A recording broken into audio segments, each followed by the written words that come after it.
Hey everyone, welcome back. I wanted to give you all my thoughts on the changes in the beta that was released for Humankind. There have been a lot of updates to the game and how it plays, so I figured I'd provide a little bit of feedback and see what you all think about the changes that have been made in the beta and where we might be going from here.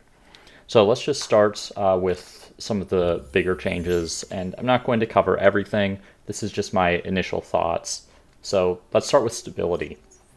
This seems to be somewhat unintended, but it looks like Amplitude was sort of trialing a change to stability that actually got pushed out onto the beta version. So what's happened is stability of a district, the stability cost of a district is now based on how many districts there are of an adjacent type to it. So if you have a maker's quarter, the base is -5 stability. If you add another maker's quarter adjacent to it, it becomes -10 stability, and the maker's quarter you put adjacent to it is -10. And it keeps scaling up by -5 with every adjacent quarter you put next to it. So what happens if you, say, have a donut of all the same type of district, and you fill the middle of the donut with, say, a science quarter or a market quarter or whatever it is? That market quarter in the center is going to be -30 stability, and all six around it are going to get an additional -5 stability. So in order to get like a complete circle of districts, that's -60 stability for the last district, which is very punishing, right?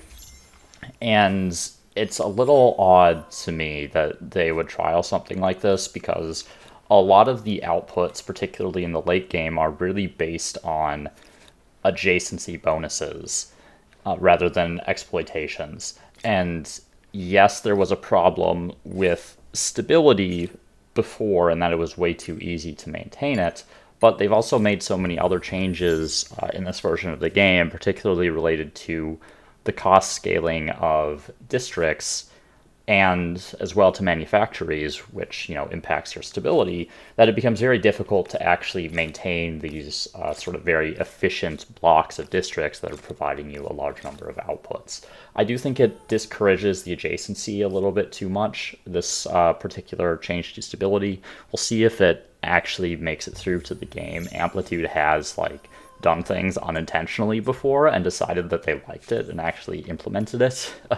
I kind of hope this one doesn't get implemented, to be honest. It kind of leads to these very unnatural snaking cities, which was already a problem, but now even more so in the beta, because you're trying to avoid those penalties to stability. It does also partly readjust the game to kind of favor generalist cities over specialist ones. I don't have an opinion on that. That's a matter of vision of the developers, I guess. But just keep in mind that because you end up varying your districts due to the stability cost of having adjacent districts of the same type, it means that your cities are more likely to produce different outputs rather than focusing on production and science or production and money or whatever it is. Now, it's also extremely bad for cultures that rely on adjacency with their emblematic quarter as well. So things like the Olmecs, the Franks, which has been updated with their scriptorium. It's really bad for those cultures because they can't get the full benefit of their quarter without getting these massive stability penalties. And already these were some of the less important districts in the game, because the adjacency bonuses, they take time to build up, and they're really not as good as some of the other bonuses you can get, where you're getting things like extra production on your workers or extra gold on your traders, or whatever it is. I think I really would want to see these changes in a vacuum in the current state of the game without all the other changes in the beta.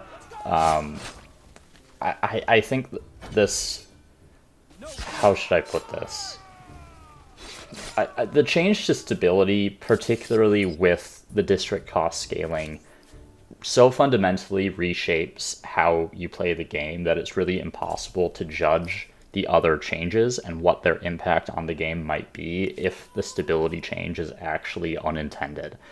I really think if this is truly unintended, that I hope Amplitude can update the beta version to go back to what their actual intended stability cost is, because particularly with the district cost modifier, it really changes how the game plays. And speaking of district cost scaling, let's talk about that. District cost scaling really, really hurts. I was kind of anticipating this to affect the late game more than the early game, but I really felt it after just a few districts. And a big thing with this is luxury resources, right? So luxury extractors affect the district cost scaling when they're inside your cities. And what this means is that you're kind of encouraged to actually keep them outside your cities. You want to settle your city in an area where there aren't luxuries, because the district cost scaling is so punishing that by building those extractors, you're preventing yourself from efficiently building other districts. It's fine, I suppose. It's just that the cost of building districts is super punishing. And I want to use this opportunity to talk a little bit about production here. And production is king, or at least it was king. With the increased costs, production is now God Emperor of mankind. Like, look, production is the thing that allows you to get all the other outputs. If you want gold, science, food, or more production, you need production already in order to get those things by building the respective quarters or infrastructure.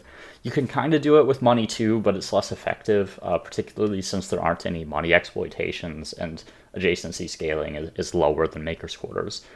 So, but really, production is not replaceable.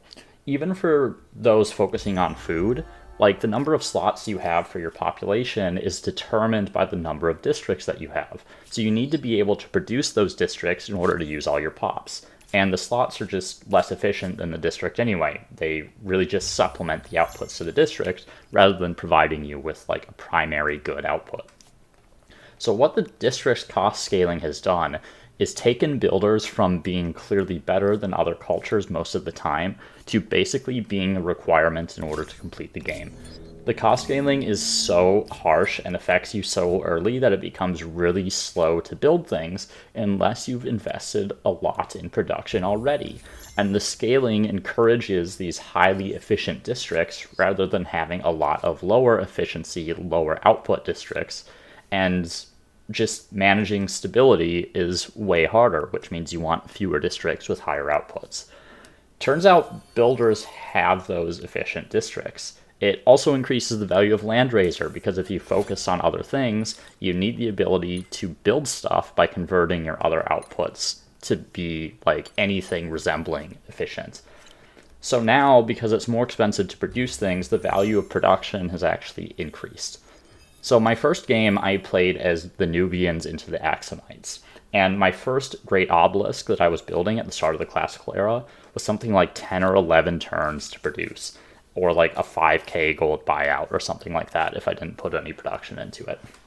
So, no one wants to spend an entire era building nothing but their EQs and then advancing to the next era. It's not really interesting or fun. And if you're a builder culture, you're not as constrained by that. Yes, it does take you longer to produce things as a builder culture, but the difference between a builder and a non-builder is even greater than it was before because of how expensive it is. And what you can actually do is you end up locking yourself out of actually being able to build anything if you've built too many non-production districts. So if, say you started as the Phoenicians and you have some havens in your city and you have some luxury resource extractors, maybe you have a market quarter, maybe you have an agrarian quarter, whatever it is, and just like maybe one maker's quarter. It takes you so long to build your next quarter that you are going to fall farther and farther and farther behind because the production you're getting from your maker's quarters is going to take so long to catch up from people that hard focused on building those at the start of the game, and those that have access to, say, luxuries that increase their production or that have increased production capabilities because of their affinity or their emblematic quarter. Another unintended side effect of this cost scaling is that it dramatically slows down science progression. Research quarters don't become available until the classical era, at which point the cost scaling has already taken hold.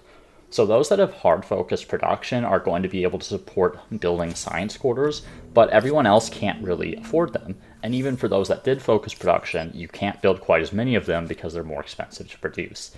The end result of this is that scientists have also become more valuable because they provide efficient districts that produce more science for the same effect on the district cost scaling, but also because you really need collective minds in order to catch up in tech if you haven't really been able to build those research quarters.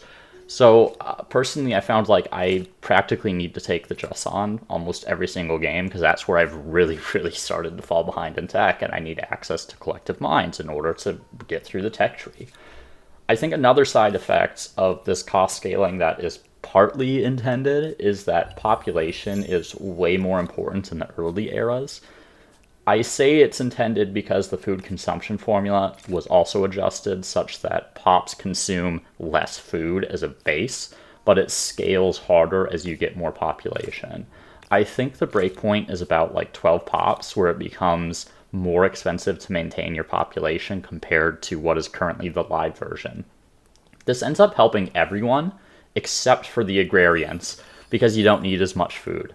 And agrarians kind of already fell off later in the game because of population cost scaling. I did find the Harappans to be very good in this because they're able to fill the pop slots in the Ancients really easily.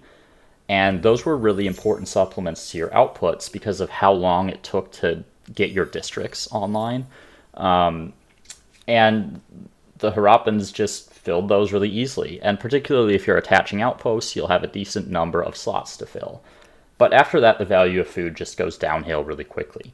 So the change to food seems a little bit misguided to me, right? It makes it easier on everyone else, and the value of food declined, and it was already not that valuable of an output anyway. The consumption of food just scales faster than your ability to produce it, even as an agrarian, which farther decreases the value of food and increasing the relative value of other like raw outputs just from having districts. There are some positive side effects to some of these changes. So certain infrastructure is way more attractive now because the relative cost of getting another district is much lower, right? Or the cost of getting the infrastructure relative to another district is lower. So some of the infrastructure that you normally would never build, you might build just because it's way, way cheaper. Things that are giving like +3 money on your main plaza or whatever. Additionally, it also kind of encourages larger armies because their production cost doesn't scale with how much you've produced, and changes to food allow you to support more armies more easily. And you'll probably need them because the AI seems to build more armies as well. Now, all of these changes have really affected the pace of the game. I felt like the pacing from Ancient to around the early Modern era was really quite good in most of the games that I played in the live version. Despite slowing down districts, it also seems like the eras go by faster in the beta. I think to some extent this is mental, right? Because you're clicking end turn repeatedly just to get a single district online. But it is now also easier to get agrarian expansionist stars in the early eras, which makes it easier to go up to the next era. It kind of reminds me a bit of earlier versions of the game, though, where although you're going up in eras pretty fast, your tech specifically is pretty far behind. You end up needing a scientist culture just to catch back up again.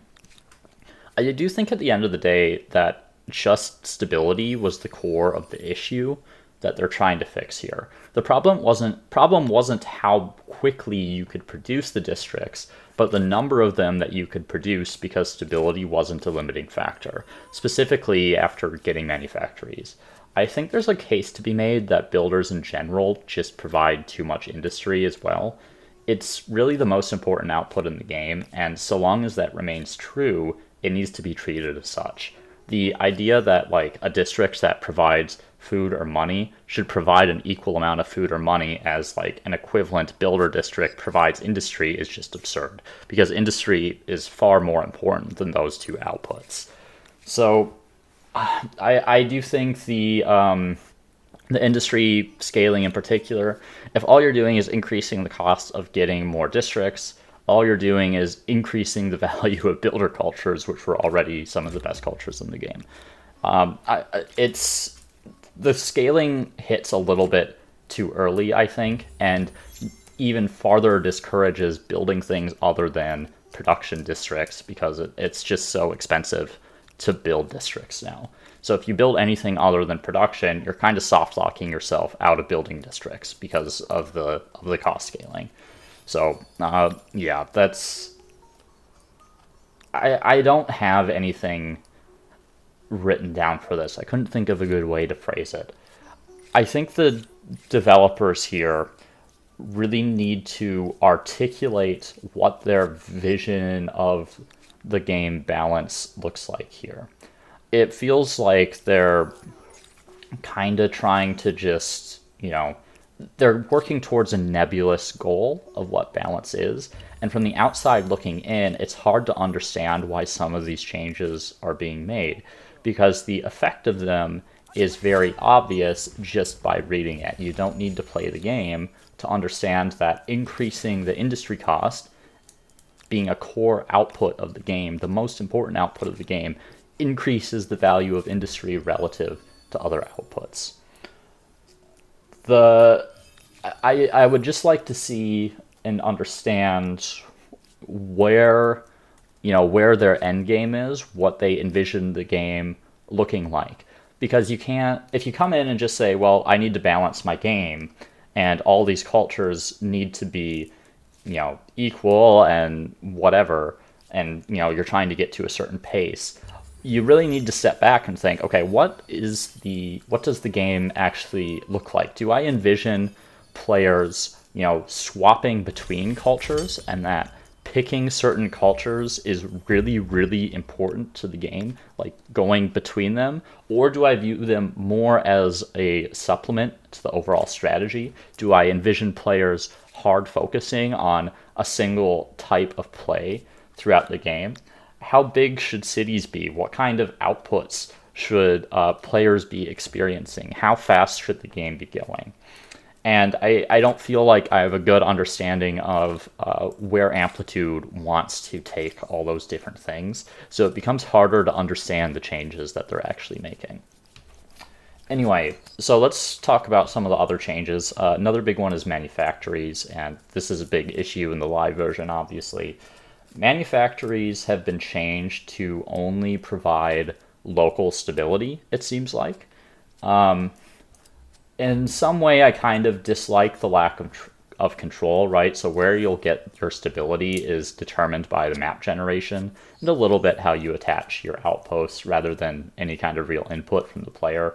But I can live with it if it's what it needs to be. Manufactories are a big issue in providing stability in the current version of the game. It just provides way too much globally, so, fine. You are kind of put at odds with the cost scaling formula because you're encouraged to keep all your luxuries outside of your cities now to avoid that insane cost scaling, since extractors affect scaling. So if this cost scaling is going to stay, I would encourage Amplitude to not have extractors affect district cost scaling. I don't like this whole I keep all my luxuries in like these peripheral territories because it affects the cost of building a district somehow. It's a little bit odd. So I'd encourage Amplitude to take a look at that. Now, there also appear to have been some changes to the AI, and I'm not sure if the AI has actually changed or if they're just responding to the balance changes in the game. But on average, they have at least seemed to finish with higher fame than they normally do in the live version. And I've also noticed a pretty substantial increase in the number of units that they produce in the earlier eras of the game, which also makes it way harder to conquer the AI early. And obviously that's going to affect your player outputs. It does make for a more interesting game in that respect. So if there have been updates to the AI, I do like them. Now, as far as the expansionist stars, this was updated as well, and this has swung way too far the other way.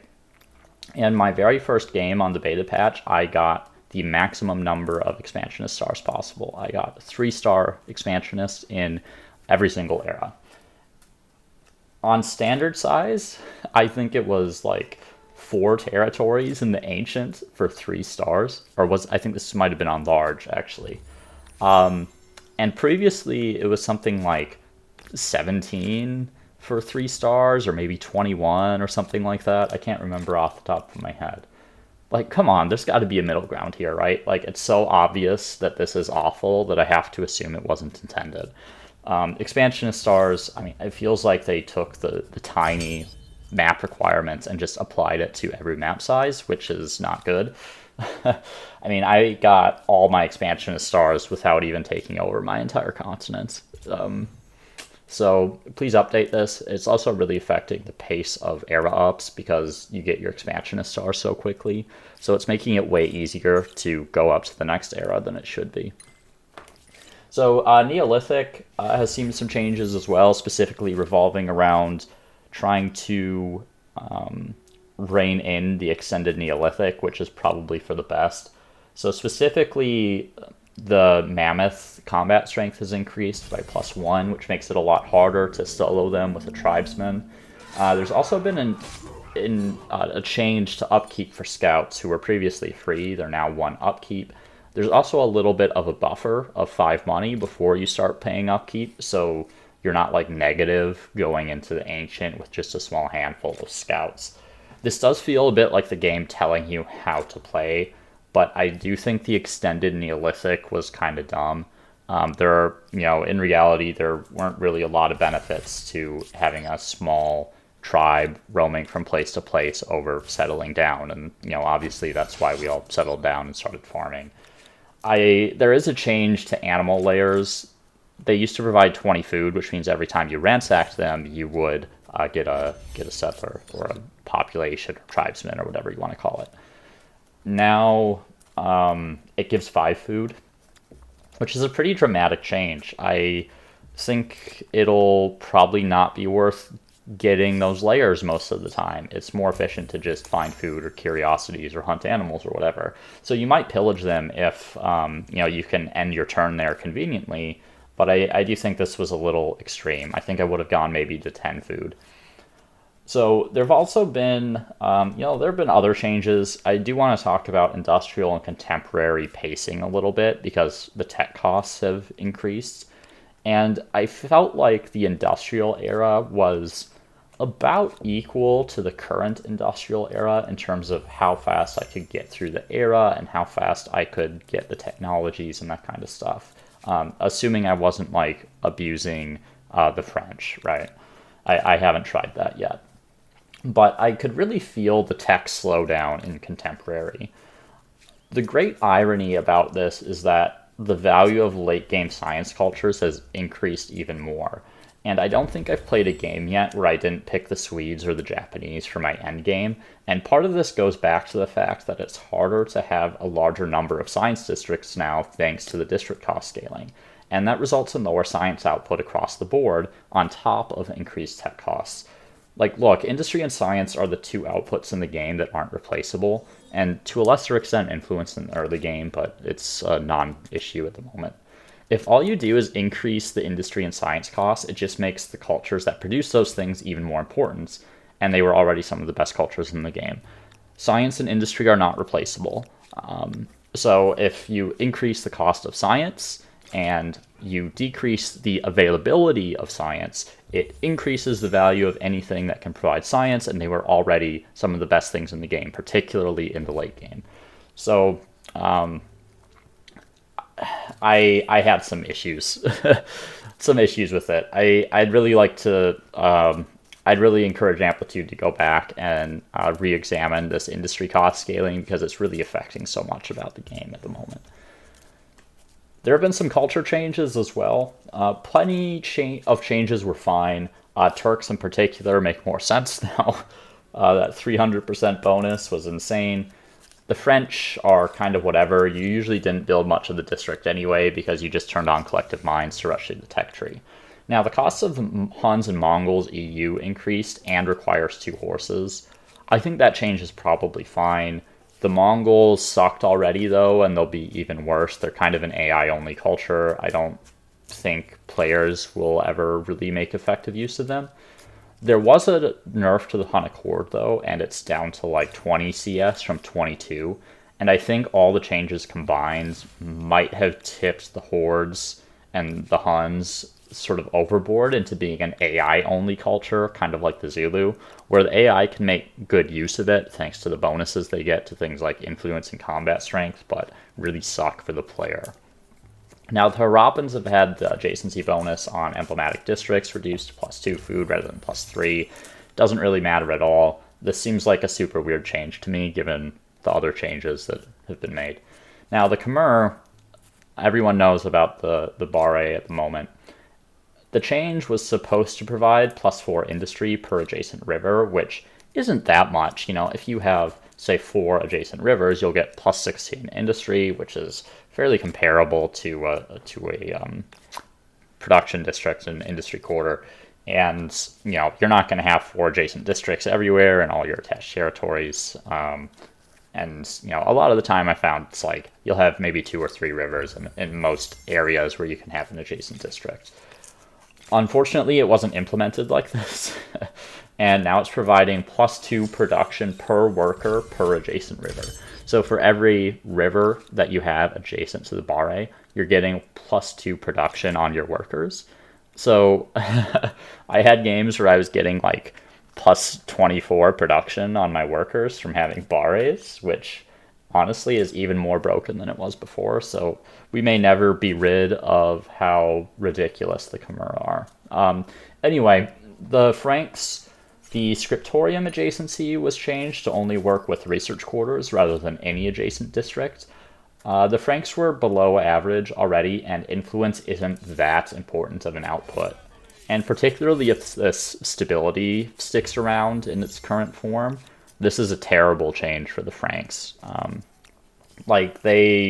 It's a bit of a struggle to get those Esthete era stars already, particularly now that population seems to provide less influence than they did before, if I'm not mistaken. So the Franks really rely on that scriptorium adjacency in order to get influence. And even just now with the industry cost scaling, it's so expensive to start getting that adjacency that it really hurts the Franks. The Phoenicians have been updated to include a research discount on fishing and sailing. This helps address one of the primary issues with the culture, which is that it takes a long time to get to your emblematic district. I think it's probably a good change, though I haven't been able to test them yet. The Romans have gotten a similar addition to their legacy traits, where they get a 25% discount on the imperial power tech, which is also a nice change. It allows them to get out their Praetorians a little bit earlier, which is like one of the few good things about the culture. You know, certainly the Triumphal Arch is really not worth building most of the time. Now, there have been some civics changes, but I'm honestly not going to go into them. There is one, though, that I want to touch, which is nuclear weapons. The nuclear disarmament option now gives a +10% fame gain bonus. This actually makes the French even better. You can have 2 eras with +10% fame by rushing down the nuclear tech path and getting the civic as soon as possible. I haven't done the math on relative fame of disarmament versus nuclear weapons, but I suspect that 2 eras of +10% fame is even better. So the French have kind of been boosted a bit by increasing their ability to generate fame over 2 eras, whereas everyone else is going to be stuck with that +10% fame in 1 era if they want to go for nuclear disarmament. A note on religion, there have been some minor updates, specifically the option, I don't remember what they're called now, but the option that gives you faith on like attached outposts and that rather than on city centers has been updated to be +2 rather than +1, which was needed. I don't think there were any other changes aside from that, but I did find it easier to get a dominant religion in the beta than I did in the live version, and I couldn't really tell you why. Maybe the AI is deprioritizing religion a bit, or maybe the AI is like getting hit harder by the food scaling than the player.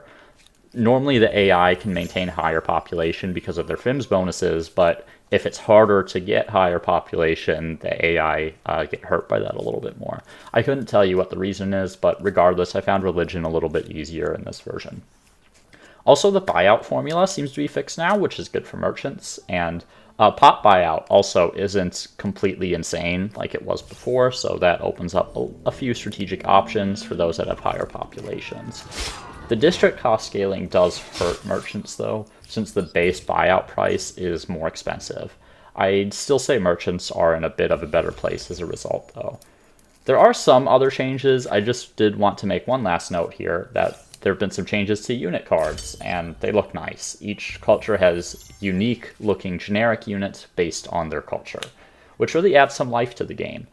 I did find it kind of difficult to actually read what's in an army at a glance now, and particularly with like defensive units in a city, I couldn't always tell if it was like a citizen or a peasant, for instance, without hovering over it. But I'm sure it'll become more readable with time as you get used to the different units. Overall, what do I think of the patch? I'm not really sure, to be honest. The beta introduces some interesting ideas, but I think really the core is like this district cost scaling really, really hurts if you don't focus on production. And I know they're trying to encourage you to focus on other things, but you need production in order to build those other things that you might want to focus on. I do wonder if a change to cost scaling to be like based on the number of existing districts of that type you already have might be warranted. So, like your cost scaling on, say, production districts increases as you build more makers quarters, but the costs of the other districts, perhaps don't scale as hard or don't scale. I don't know. I'm just throwing ideas at the wall. Really, I do think that one of the big issues is with agrarians at the moment and the value of the slots relative to the districts, because you need districts in order to give you the slots, and the slots are kind of sad compared to the outputs that the districts provide. And merchant cultures, we'll see. I want to play with them a little bit more. I do feel like they're a little bit better than they were in the current version of the game. Militarists and expansionists. I mean, expansionists have gotten a bit of a boost this game with the cost scaling on star requirements. It's much easier for expansionists to 3-star, but I do think the value of outputs has also increased with this patch. Like the British, I actually found to be way better because they can get a lot of science and money without, needing to pay for a district, for instance. So we'll see. I still don't totally know how I feel about the patch yet, except for the fact that it has increased the value of science and builder cultures even more, and that's an issue because they were already pretty much the best cultures in the game. So anyway, those are my thoughts so far, my observations. These are prone to change, of course, as I play more of the beta and as I get more games under my belt. And ultimately, once it goes live, obviously. I will be recording a game on the beta just to, show off how I'm playing and some of the changes and all that. So keep an eye out for that over the next few days as I get to work recording a game. So thanks for tuning in, guys, and I'll see you in the next one.